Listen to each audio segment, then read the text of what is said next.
길 안의 길, 길 밖의 길. 한국문화콘텐츠연구원 소쿨극장입니다. 오늘은 한국근 현대 불교지성의 탐구 네 번째 인물인 퇴홍 성철 스님에 관한 네 번째 시간입니다. 안녕하십니까, 이덕준입니다. 오늘은 한국 근현대 불교 지성 네 번째 인물 퇴홍 성철 선사의 네 번째 시간입니다. 저번 시간에 돈점 논쟁을 했는데요, 그 돈점 논쟁을 계속해서 이어보겠습니다. 돈점 논쟁은 우리 불교 지성사에서 어떤 의미를 가지고 있는가 라고 하는 것은 아주 중요하죠. 우리는 강을 건널 때 배를 타고 건너야 되죠. 하지만 강기슭에 도달하면 배가 필요 없습니다. 산을 오를 때는 말을 타고 올라야 합니다. 그런데 강을 건너게 해준 배가 너무 고맙다고 그놈을 짊어지고 올라갈 수는 없는 것이죠. 즉, 배는 강을 건널 때 필요한 것이지 산을 오를 때 필요한 것은 아닙니다. 다르게 말하면 말은 산을 오를 때 필요한 것이지 강을 건널 때 필요한 것은 아닙니다. 아주 자명한 이야기인데 우리는 종종 여기에서 오류를 범합니다. 어떤 이는 강을 건널 때 배를 타고 건넜으므로 산을 오를 때에도 배를 타고 올라야 된다 라고 주장합니다. 또 어떤 이는 산을 오를 때 말을 타고 올랐기 때문에 강을 건널 때도 말을 타야 한다 라고 주장합니다. 이것은 둘 다 틀렸죠. 강을 건널 때는 배를 타야 하고 산을 오를 때는 말을 타야 합니다. 따라서 산을 오를 때는 배가 아깝더라도 강기슭에 두고 올라야 하죠. 성철 스님은 산을 오른다는 구체적인 시각에서 배를 봅니다. 말을 타고 산에 오를 때는 배는 아무 의미가 없죠. 그것은 산을 오르는 것을 방해할 뿐입니다. 다시 말해서 깨침을 가로막는 짐덩어리일 뿐이죠. 하지만 그것이 성철 스님이 배를 배격한다는 말은 아닙니다. 지금 막 산의 정상을 정복하려는 구체적인 상황에서 배는 방해가 된다는 거죠. 진울 스님은 보다 넓은 시각에서 배를 봅니다. 배는 산을 오르는 사람들에게는 이미 지나간 사건에 불과하지만 새롭게 강을 건너는 사람들에게는 매우 필요한 물건입니다. 따라서 배는 새롭게 강을 건너려는 사람들을 위해서 배려되어져야만 합니다. 하지만 그것이 산을 오르는 말이 필요 없다는 말은 아니죠. 즉, 성철 스님은 산 정상을 오르려는 치열한 구도자의 면모가 새파랗게 빛나는 사람입니다. 하지만 진울 스님에게는 산 정상에 가려는 치열한 구도자의 면모와 함께 뒤에 오는 강을 건너려는 사람에게 배를 제공하려는 교육자로서의 면모가 같이 자리 잡고 있습니다. 그것이 성철 스님이 도노 돈수를 주장하고 진울 스님이 도노 점수를 주장하는 것이죠. 성철 스님은 수행자, 그것도 최상급기의 수행자에다가 포커스를 맞추지만 진울 스님은 최상급기의 수행자와 더불어서 일반 민중들에게도 역시 포커스를 맞추고 있는 것입니다. 성철 스님은 붓다와 조사를 이해하는 길은 붓다와 하나가 되는 구경각의 체험 이외에는 있을 수 없다고 봅니다.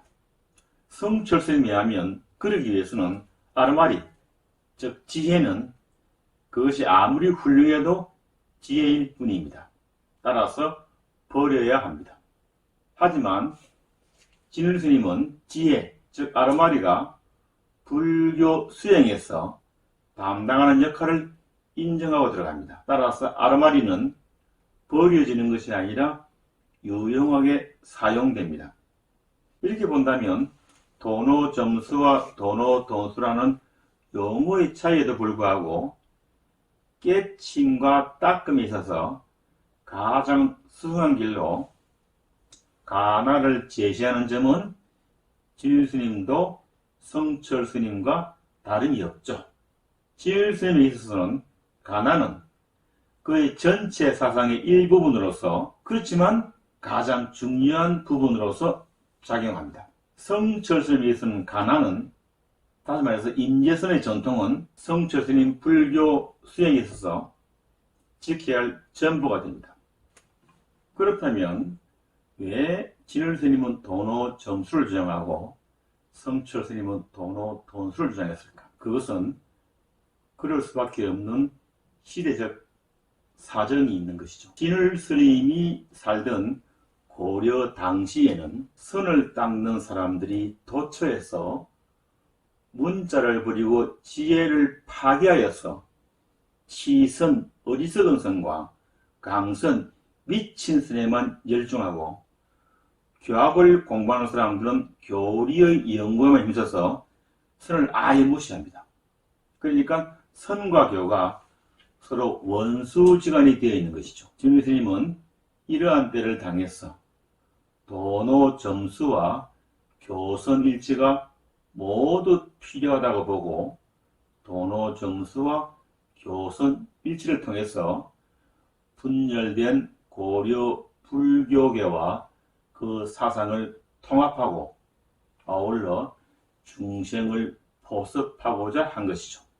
그에 비해서 성철스님이 사셨던 현대 한국에서는 깨치지 못한 거짓 선지식들이 겨우 아르마리를 가지고서는 깨쳤다고 주장하는 이들이 많고, 그 폐해가 막심함으로 성철스님은 거짓이 전혀 개입되지 않는 깨침의 모범 답안을 하나 제시함으로써 현대 한국 불교계의 병폐를 제거하고자 했던 것이죠.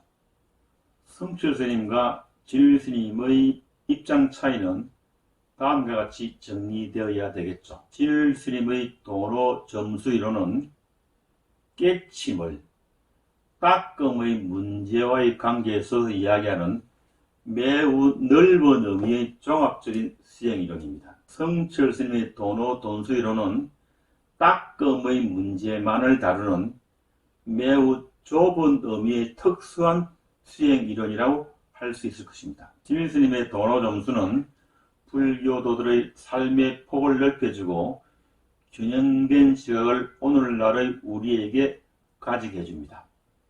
성철스님의 도노돈수는 현재 우리가 가지고 있는 깨침에 대한 거듭된 자세를 바로잡게 해주고, 그러함으로써 오히려 역설적으로 불교 사상의 폭을 넓혀주고 있다고 볼 수 있습니다. 따라서 두 스님의 생각을 서로 대립적으로 보거나 어느 한쪽이 다른 한쪽을 이단 사설로 보는 견해는 지나치다고 보여집니다.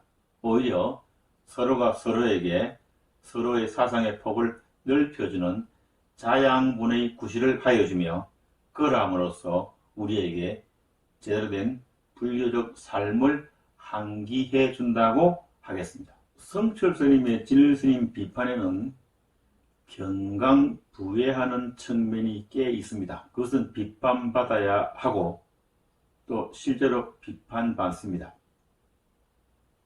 그렇긴 하지만 진일스님의 사상체계 내에 그러한 비판을 허용하는 부분이 상당히 있는 것도 또한 사실입니다. 그 중에서도 대표적인 부분은 도노점수적 하음성과 가나선적 경향을 접합시킨 부분에서의 타당성 문제이죠. 진일스님을 변호하는 시각에서 본다면 사실 어느 정도 불가피한 면이 있습니다.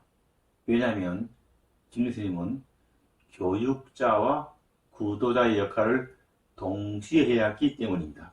그렇긴 하지만 도노 점수적 하음선과 가나선은 태생의 원리가 다른 측면이 있는 사실이죠. 그 다른 측면이 천년 세월을 얼버무려진 채 비판 없이 전개되어 오지 않았나 하는 의문이 일각에서 제기되어지고 있는 것도 또한 현실이라면 그것은 열린 마음으로 논의해 볼 필요가 있는 것입니다. 그런 의미에서 성철 스님의 진일 스님에 대한 비판, 도노 점수적 하음선이라는 비판은 상당히 새겨들어야 할 부분이죠. 성철 스님의 문제제기는 선종 경전에 대한 성립사적인 이해의 결례라든지 진일 스님 제작들에 대한 성철 스님의 자의적인 해석의 부분을 고려한다고 하더라도 더 나아가서 성철 스님이 주장하는 임재선이 현대 한국 사회에 과연 적합한 수행 이론이냐 하는 문제에 대한 논의와는 별도로 현대 한국 불교 수준을 한 단계 끌어올린 대단히 중요한 업적이라고 볼 수 있겠습니다. 선에서는 우리가 간과해서는 안 되는 특징이 하나 있습니다. 그건 선불교가 보살행, 즉 중생에 대한 배려를 소홀히 할 가능성입니다.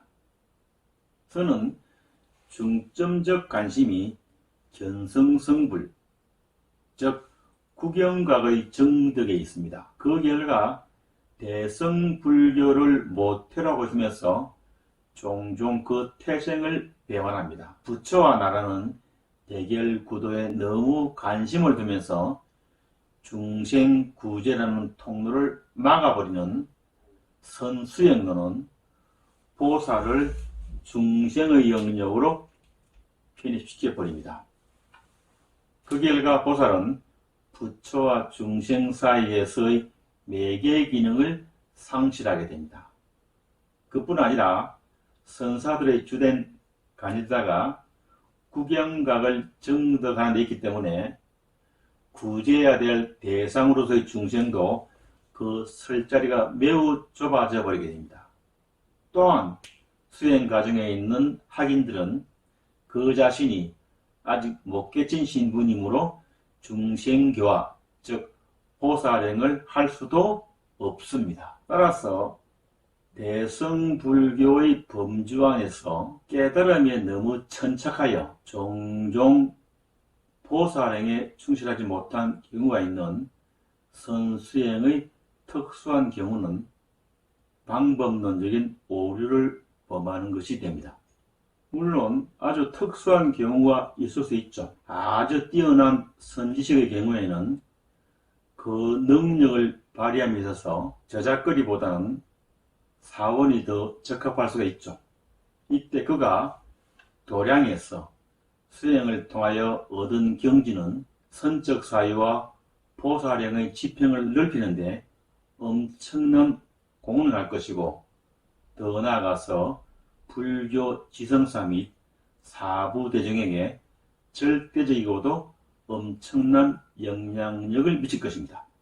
그렇지만 이는 100년에 1명, 200년에 1명 정도의 특수한 경우이죠. 따라서 이것을 일반화한다면 우리는 오류를 범하는 것이 됩니다.